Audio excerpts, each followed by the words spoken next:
नमस्कार, आप देख रहे हैं आप दी टुडे और मैं हूं आपके साथ वैशाली। आइए रुक करते हैं आज की खास खबर पर।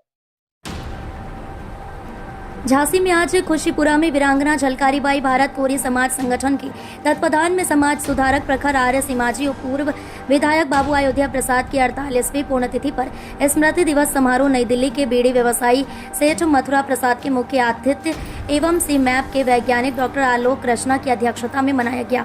सर्वप्रथम सभी ने बाबू जी की प्रतिमा पर माल्यार्पण कर श्रद्धांजलि अर्पित की। तदुपरांत विचार गोष्ठी हुई, जिसे संबोधित करते हुए पार्षद प्रतिनिधि कप्तान राय, कांग्रेस अनुसूचित जाति विभाग के जिला अध्यक्ष शैलेंद्र वर्मा, शीलू बालकृष्ण, राज बलदाऊ, शिवहरी शाक्या, हरनारायण रमैया, विपिन चंदेरिया, सुनील कुमार, सत्येंद्र प्रकाश गौतम, बालमुकुंद आदि ने श्रद्धांजलि अर्पित की। मुख्य अतिथि मथुरा प्रसाद ने कहा कि बाबू अयोध्या प्रसाद निष्काम कर्म योगी थे, जिन्होंने दलित समाज में फैली कुरीतियों के खिलाफ संघर्ष किया। उन्होंने बुनकर समाज को आत्मनिर्भर बनाने के लिए हथकरघा उद्योग से जोड़ा। उन्होंने राष्ट्रभाषा हिंदी आंदोलन व कोरी जाति को अनुसूचित जाति में शामिल कराने जैसे कार्यों में महत्वपूर्ण भूमिका निभाई।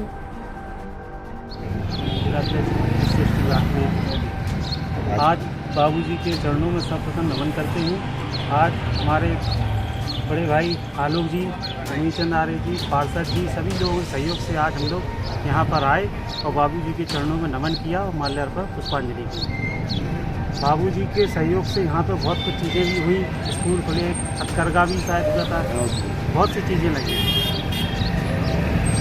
बाबू अयोध्या प्रसाद स्मारक स्थल पर पूज्य बाबूजी की 48वीं पुण्यतिथि मनाने के लिए यहाँ उपस्थित हुए हैं। जैसा कि हम सब जानते हैं कि आज़ादी के पूर्व से ही बाबू अयोध्या प्रसाद ने इस खुशीपुरा क्षेत्र में सामाजिक जीवन में प्रवेश किया और राजनीतिक जीवन में प्रवेश किया और वो 1945 से 1954 तक लगातार इस खुशीपुरा क्षेत्र से नगर पालिका के सदस्य रहे। उसके बाद उन्होंने 1952 में झांसी विधानसभा से निर्दलीय प्रत्याशी के रूप में चुनाव लड़के सभी दलों को चौंका दिया। बाद में नेहरू जी के आग्रह में वो कांग्रेस में शामिल हुए और 1962 और 67 में 2 बार ललितपुर से विधायक रहे और खुशीपुरा से सभी लोग, उनके जो मानने वाले लोग थे, उनके कार्यकर्ता थे, साइकिलों से ललितपुर जाते थे प्रचार करने के लिए। बाबूजी ने जो ऐतिहासिक कार्य किए उनमें सबसे पहला काम था कि 1947 में आज़ादी के बाद कोरी समाज जो है अनुसूचित जाति के आरक्षण से वंचित था, तो 1956 में उन्होंने संघर्ष करके हमारे जो उत्तर प्रदेश के पूर्व मुख्यमंत्री थे गोविंद वल्लभ पंत जी, उनके कार्यकाल में 1956 में हमारी जाति को आरक्षण दिलाया और आज इसी का परिणाम है कि 69 वर्ष में हमारे समाज ने आर्थिक, सामाजिक, राजनीतिक और सभी क्षेत्रों में बहुत तरक्की की है। ये सब बाबूजी की देन है। इसके अलावा आर्य समाज के माध्यम से उन्होंने समाज में फैली तमाम कुरीतियों को हटाने के लिए काम किया। खुशीपुरा में जो उस समय ताड़ी खाना था उसको हटवाने के लिए उन्होंने संघर्ष किया। उन्होंने हथकरघा उद्योग लगाए, शिक्षा की व्यवस्था दी थी, विद्यालय खुलवाए। तो बाबूजी के जो कार्य हैं, आज का दिवस उन्हें सबको स्मरण करने का है। हम लोग आज के दिन संकल्प लेते हैं कि बाबू अयोध्या प्रसाद की विचारधारा को आगे बढ़ाने का काम करेंगे और जिस तरह से ये प्रतिमा वर्ष 2006 में झांसी के लोकप्रिय विधायक पृथ्वी जनादित्य ने यहाँ स्थापित कराई थी और नगर निगम द्वारा यहाँ पूर्व महापौर किरण राजू सेलर ने इस स्मारक का निर्माण कराया था।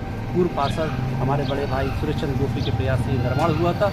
हम चाहते हैं कि दलित मुंडई मेहरौनी क्षेत्र में बाबूजी की प्रतिमा हमारे आदरणीय डॉक्टर आलोक कृष्णा और हमारा जो संगठन है वीरांगना झलकारीबाई समाज शासन प्रशासन के सहयोग से मेहरौनी में भी प्रतिमा स्थापित करेगा। मैं बाबूजी के श्री चरणों में अपनी श्रद्धा सुमन अर्पित करता हूँ। बाबू अयोध्या प्रसाद अमर रहे।